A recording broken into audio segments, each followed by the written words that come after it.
আসসালামু আলাইকুম। এই যে আজকে আসছি আমরা। আসসালামু আলাইকুম।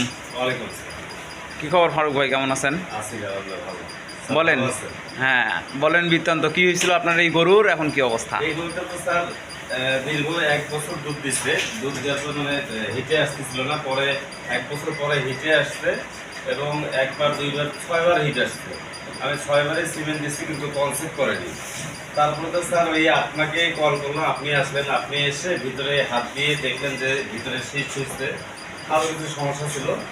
তো আপনি এগুলো মেডিসিন ব্যবহার করে এটা হিটে নিয়ে আসলেন। প্রথমে বললেন যে এবার হিট আসলে সিমেন্ট দিবেন না, পরবর্তীতে হিট আসলে সিমেন্ট দিবেন। আপনার নির্দেশনা অনুযায়ী আমি ওইভাবে ট্রিটমেন্ট করলাম। পরে হিটে আসলো, সিমেন্ট দেওয়া হলো, এক্সএলসি কনসেপ্ট করলো। তারপরে এখন 4 মাস হয়েছে, আমি এআই কর্মী দিয়ে চেক করলাম আর কনসেপ্ট করছে। মাশাআল্লাহ, আলহামদুলিল্লাহ। তাহলে ট্রিটমেন্টে খুশি হয়েছেন তো নাকি? ইনশাল্লাহ এটাতে অনেক অনেক হয়রানি ছিলাম, আমার অনেক অর্থ ক্ষতি হয়েছে, সময় নষ্ট হয়েছে। হ্যাঁ। তো আপনি চিকিৎসা দেওয়াতে আমার অল্প সময়ের মধ্যে গরুটা হিটে আসছে। একটা পর্যায়ে আসলে যে গরুটা আমি সেল করে দেবেন এমন একটা মনোভাব করছিলাম। হ্যাঁ। তো আপনার ট্রিটমেন্টে একটা হচ্ছে কনসেপ্ট করছে, এই জন্য শুক্রিয়া। এখন আমি অনেক বেশি সন্তুষ্ট। আশা করি এগুলোকে মন থেকে বললেন না আমাকে দেখি বললেন? এটা হচ্ছে না কথা। না না ঠিক আছে, ঠিক আছে না?